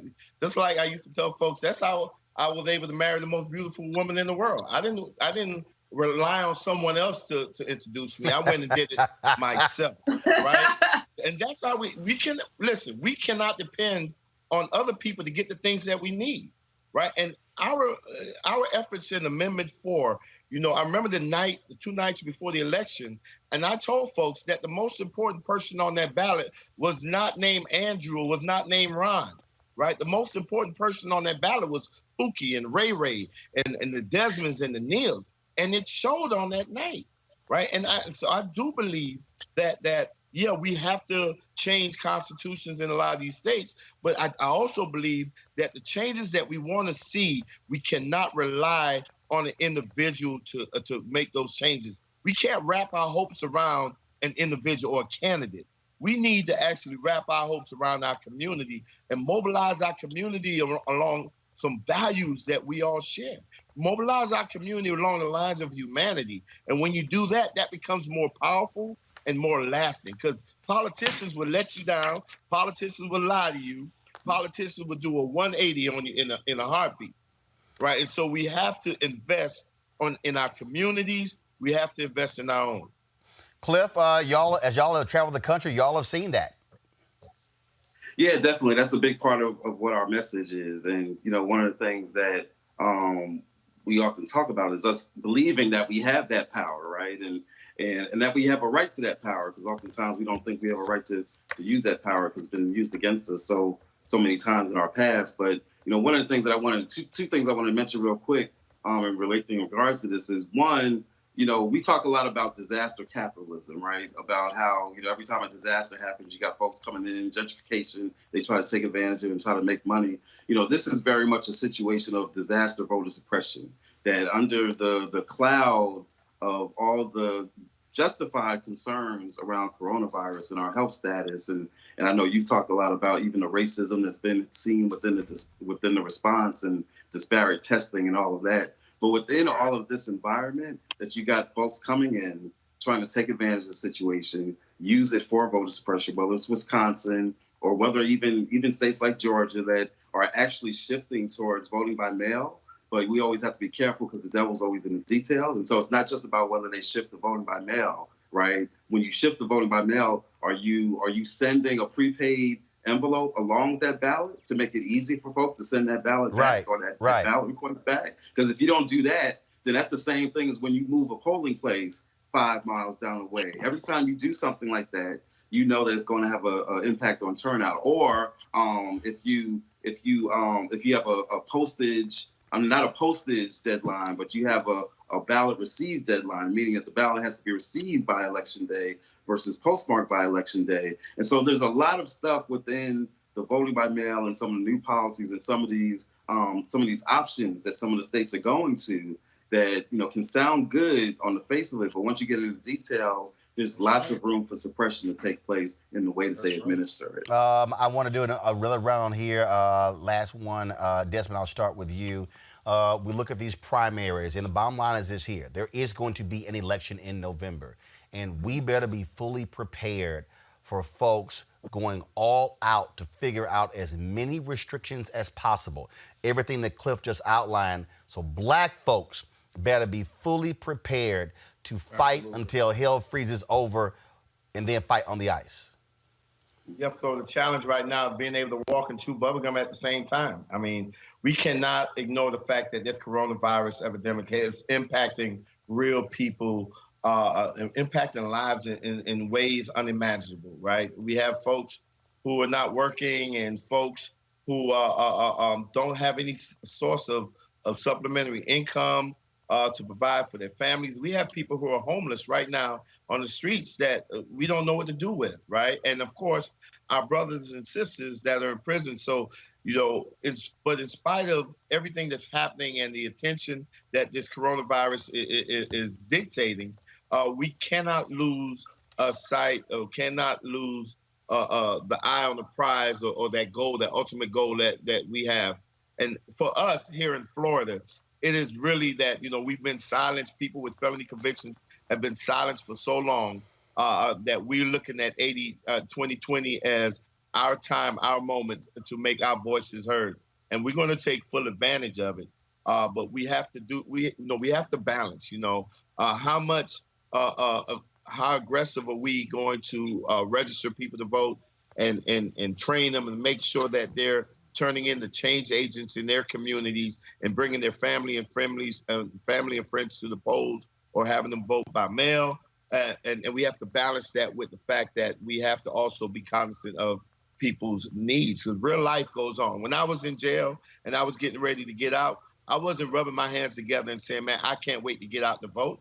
You know, we had real life issues that I had to deal with first. Where I'm gonna live, where am I gonna get funds to pay bills or take care of my family? So these are real life issues that we're facing right now with the coronavirus, and we're trying to do it in such a way or engage in such a way that where we can balance the two. But we're definitely not losing sight of the prize that lays ahead, and that is making sure that people who with felony convictions are making a significant impact. We cover the gap in all these elections, not only in the state of Florida, but across this country, in Louisiana, in California, in North Carolina, in Philadelphia, Michigan. We cover the gap, and we want to make sure that our presence is felt while at the same time tending to the needs of our comrades. Derek, it is going to be a tough fight, pure and simple, when it comes to what's going to happen over the next few months in November for these, not just presidential election, but senatorial elections,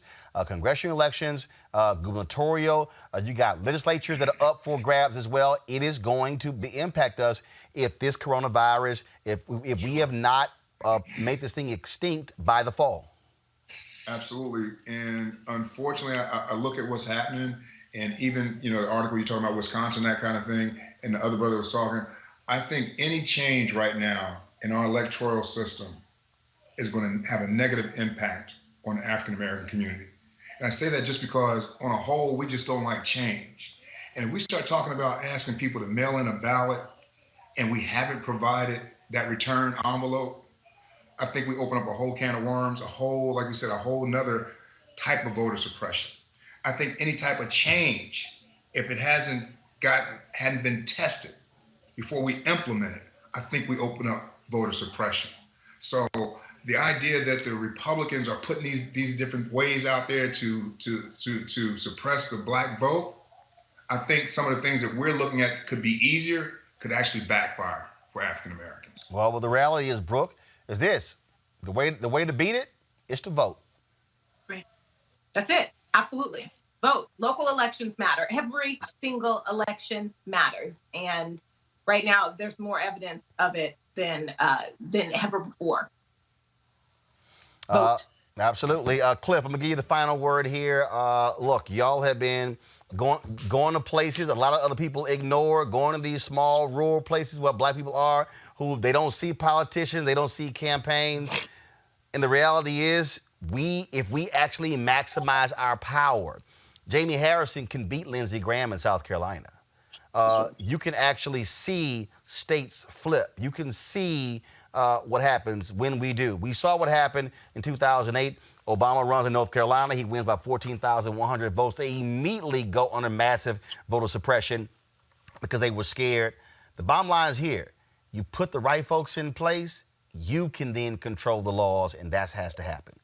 So, Cliff, final comment. Yeah, no, you're exactly right. I actually think, to your point about South Carolina, I actually think that what we're seeing now in terms of this assumption that this coronavirus is a city issue, right? You're seeing some of that narrative even coming out of the White House and from other places as well. This assumption that it's not affecting red states, which we know is false, right? We know that one of the states that has the highest rates of increase right now is Louisiana. We know Florida's right behind it, again, right here in Georgia. And so I think that this attitude that you've seen from some of these red state governors and some of these legislatures is actually going to come back and haunt them. So that you could see in a state like South Carolina where people, because they were neglected and because there were more deaths than what should have taken place, that people do kind of respond and say, well, wait a minute, we need to take another look at some of these policies. We need to take another look at Medicaid expansion. We need to take another look at these folks that are always constantly trying to act like government serves no purpose. And so, again, to your point, believing we have the power, investing in the right people in all of these states and in all these counties so that they have the resources that it takes to mobilize folks, especially in a time of need. If that takes place, if we get the right resources to the right people with the right mindset that we have the power to do, then we could see history made in this election. Indeed. Cliff Albright, co-founder of Black Voters Matter. I certainly appreciate it. Thank you so very much. Desmond Meade, thanks a lot, man. What y'all doing in Florida with the Restoration Project. Thank you so very much. Also want to thank Brooke Thomas for being here. Of course, Brooke, regular panelist, and Derek Holly. Thanks to Butch as well. I tolerate you being Omega, but it's all good. All right, yeah, whatever. Just keep all that purple and gold stuff out of the video frame when we live. All right. Folks, got to go to a break. When we come back, I'm going to talk to a white school board member in Montgomery, Alabama, who says she is simply fed up with racism denying critical dollars to black students. I will talk with her next on Roland Martin Unfiltered. You want to support Roland Martin Unfiltered?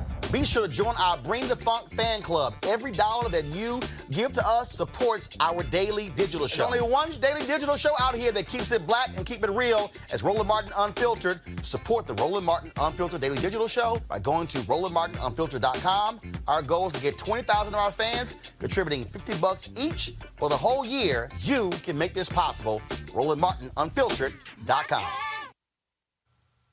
No. Come to me.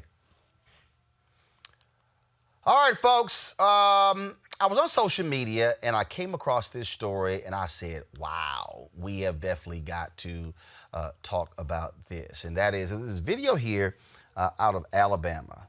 And the school board member, white woman, gives this impassioned plea, angry, upset about her county, how they allocate money to hire lobbyists, but fail to fund school districts with majority black children.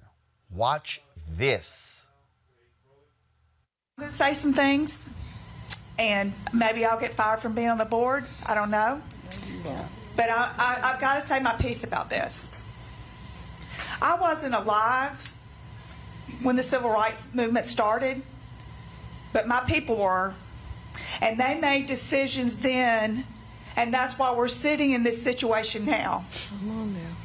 Now, let me just say this. I grew up in domestic violence, child abuse, alcohol, and everything. I'm not going to talk about me, but school was my safe place. And when I was in 7th grade, I made a commitment to God and to Christ that everything in me, I was going to commit to this city to help a child if it was in my power to do so. Unfortunately, the same people that look like me are the ones that are blocking this. They should be first in line to say, we want to support you and we want to support the black children in this community because that's what we're talking about. And when I ran for school board, I want y'all to know as the first person that said that it's a race problem. I wasn't able to speak up in the 60s because I wasn't born and I was too young. But I'll be damned. I'm going to speak up for it now, and it's going to make a lot of people mad. My day started this morning at 7:30 with a call from Montgomery Police. For those of you who don't know, I work at Child Protect. Because a 6-year-old baby, kindergarten little girl, has been being raped over the last several months by a 51-year-old neighbor. That's how my day started. You know how it came out? Because her grades started dropping, and she was having behavior problems. But we didn't have the counselors in place, and we didn't have the teachers that knew how to respond to that except to make her go stand in the hall day after day. And you know what? She finally, because her mother wanted to know what was going on, so she told her. This has been going on for months. So she told her, and when she came to us today, she said, if I tell y'all, are you going to be mad? Am I going to be in trouble? Because we don't have the funding for that. Because the black and brown children are not important to people that look like me. They're not important, but they're important to me. Joining us right now is Jana Bailey. Jana, glad to have you in Roland Martin Unfiltered. Can you hear me? Jana Bailey, can you hear me? Yes. Okay, there we go. I can. There we go. That was about a 2-minute version of that video. You had some other comments that you made there. I mean, what was it that set you off where you said, we've got to call this thing what it is? Racism is at the heart of denying resources to black kids in your school district. Well, what started it is we have a new superintendent, and several of us ran to make a new school board because nothing was getting done. We have the lowest millage or property tax in the state required by law. We are at 10 mills. And so we have been asking legislators, and I don't know if the viewers are familiar with how a property tax has to be passed, and it may be different in Alabama because we're so backwards on a lot of things. But it has to be a resolution from the school board, and then it goes to the county commission because our school district is a county school system. And so the county commission has to vote on a resolution that then has to go to the legislature. The local delegation has to be a unanimous on voting, and then it goes to the full body to pass a bill for it to come back to Montgomery County for the voters to vote on it. So all of this, and we get to the very end where it is in the legislation, and it is being supported except by 2 white, a senator and a representative, and they were blocking it.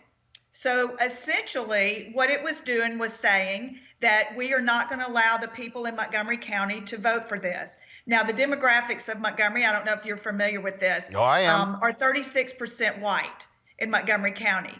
So I am not a real smart person, but I was smart enough that I can see that by not letting it go to the vote, there was no way it was going to pass. Because if it gets to the people, the majority of people that are black and brown in our county, they're going to vote for better schools for their kids.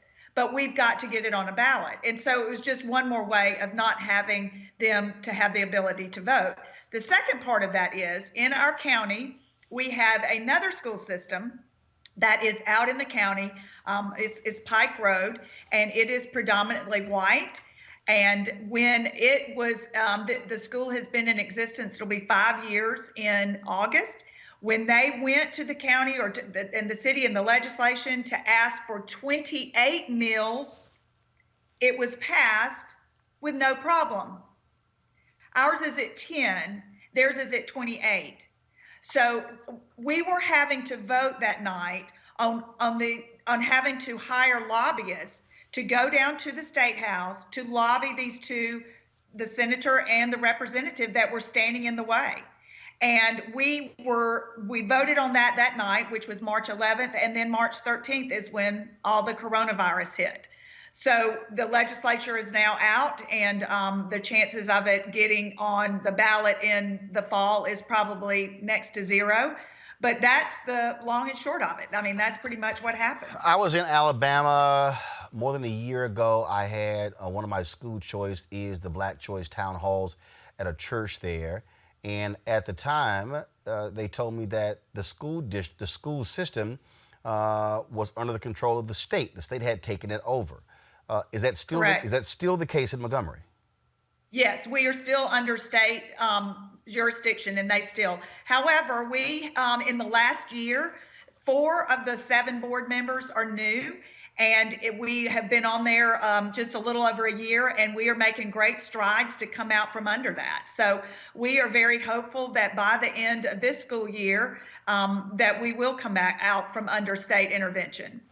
And again, I've spent enough time there where people don't understand really how archaic Alabama is on this. So when you talk about this majority, it's sort of like, you know, Louisiana just changed their law where it used to be you could literally sentence somebody to the death penalty without requiring a unanimous decision.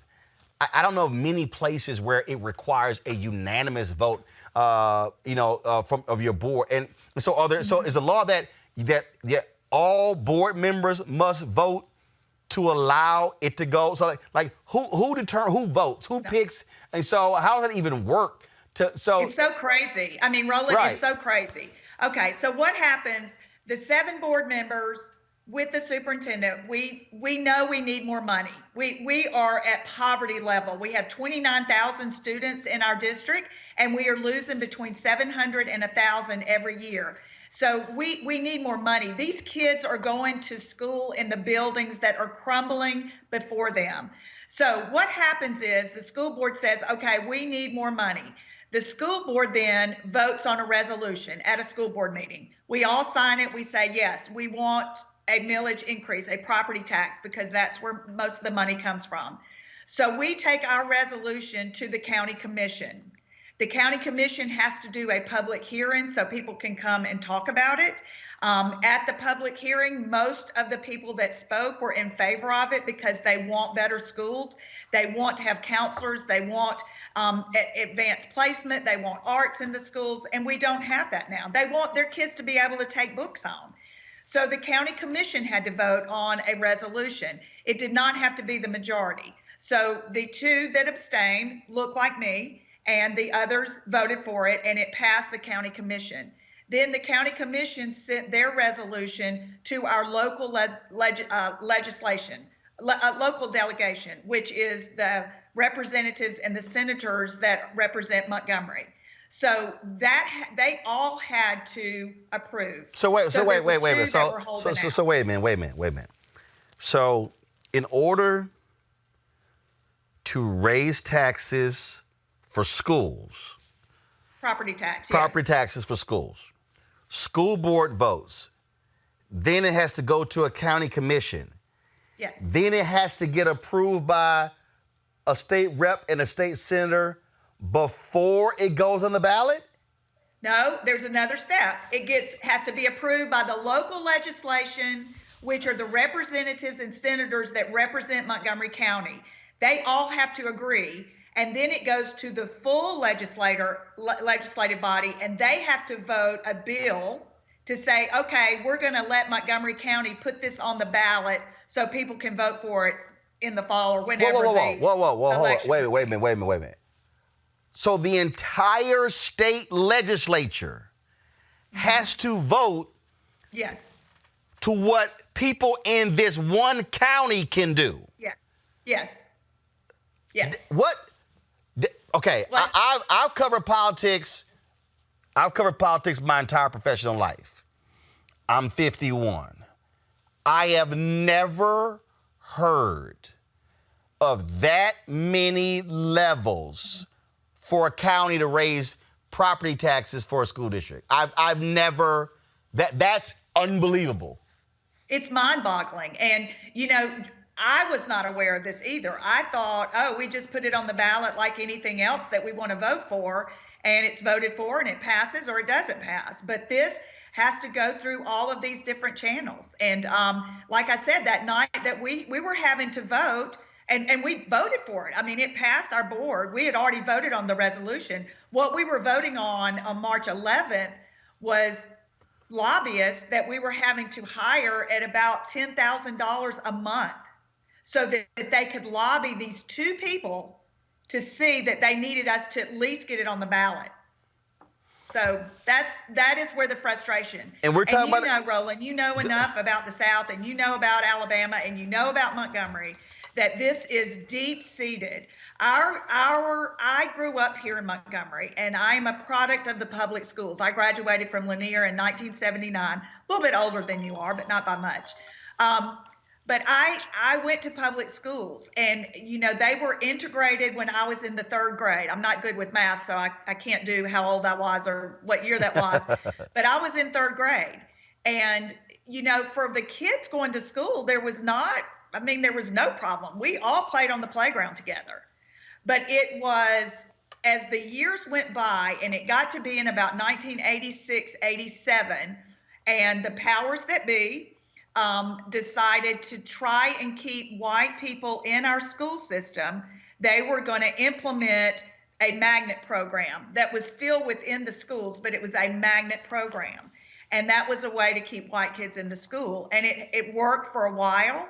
And then they moved those programs out of the traditional school buildings. And so now they are separate. They're no longer in the traditional school buildings, which is also a problem, because no longer are the smart kids, or the 10% who are now in magnet schools, they are no longer eating in the cafeteria. They're Right. not cheering with them. They're not on sports with them.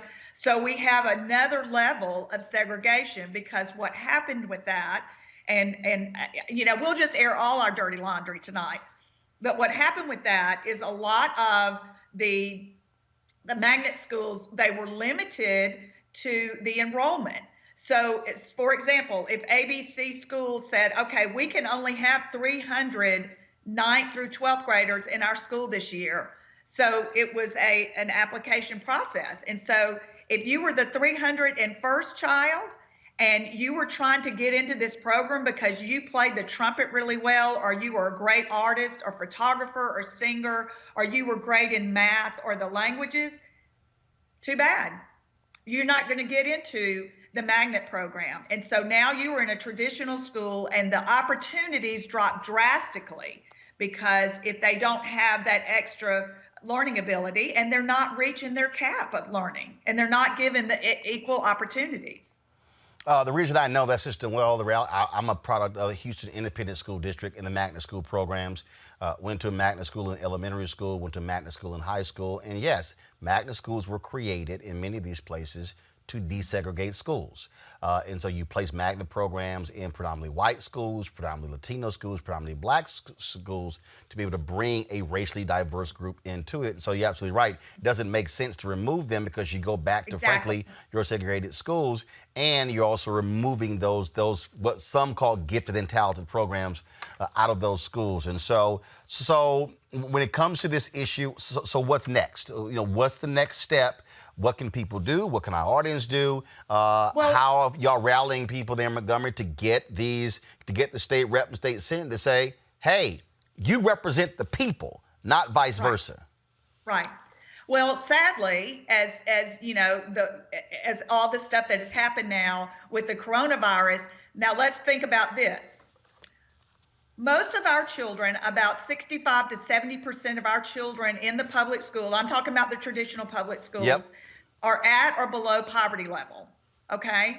And so a lot of them do not have access to Wi-Fi, and they certainly don't have access, if there are 4 or 5 kids in a home, they each don't have their own computers.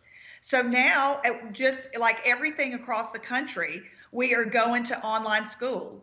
And this is how children are going to learn. So what can we do here? We don't have a lot of extra money.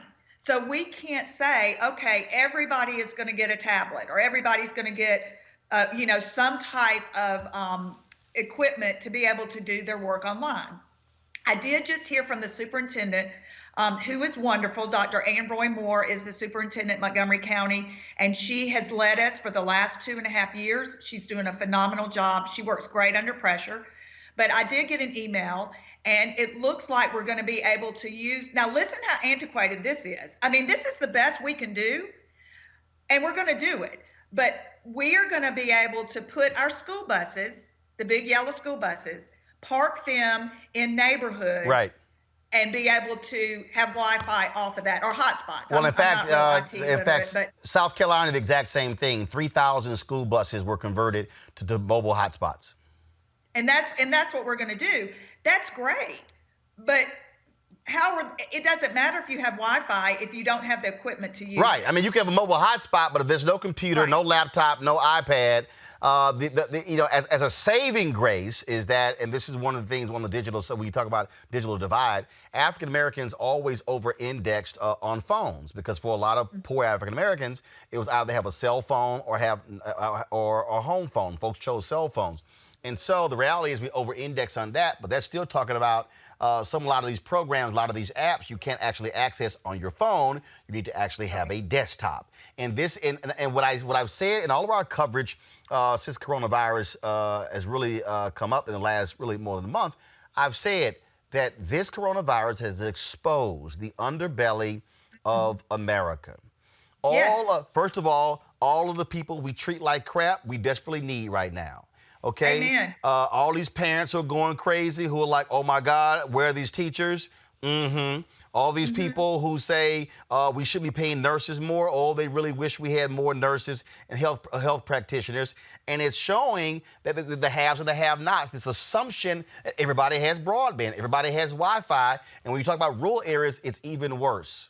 It is worse, particularly over in the western part of Alabama, which is considered the Black Belt, which is the poorest and the ruralest. I don't know how they're going to do it. And it is going to put these children behind. And I don't know if any other states did this, but we passed a law, and I'm sorry, I don't remember if it goes into effect in August of 2020 or August 2021.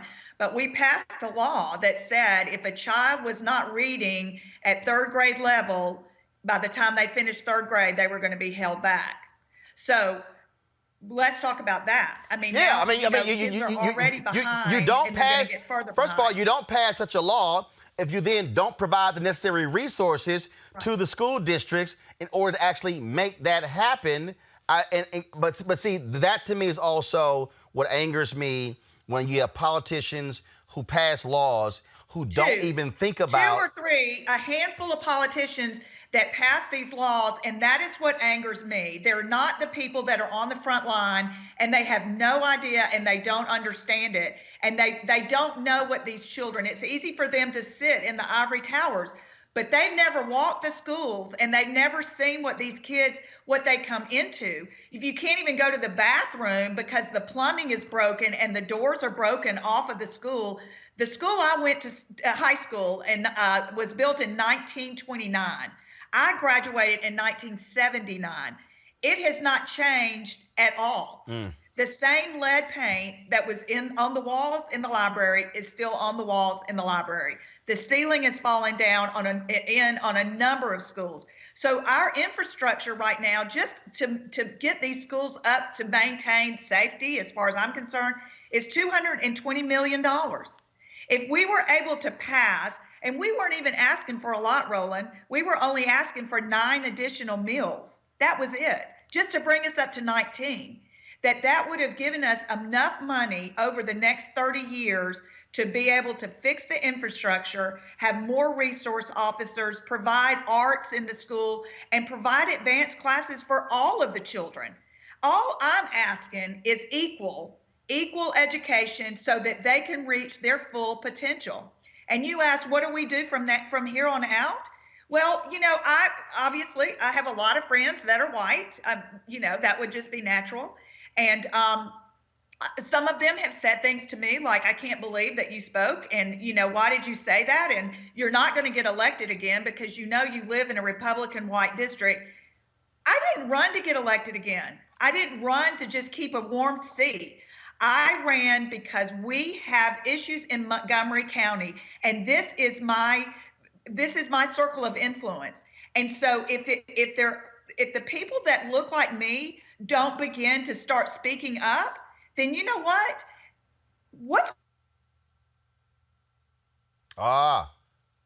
We froze. She's about to drop the mic.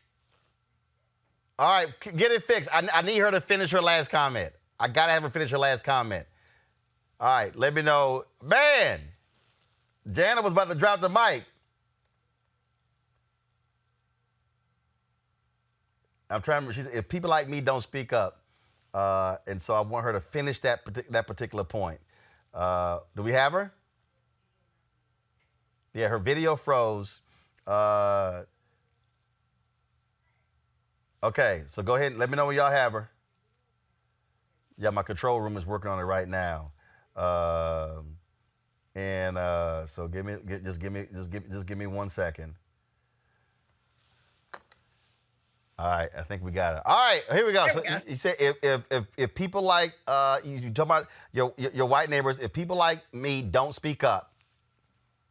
If we don't speak up right now, we are going to lose our city. And this is my home. I mean, this is where I live and I work and I play. And I love this. I love my city.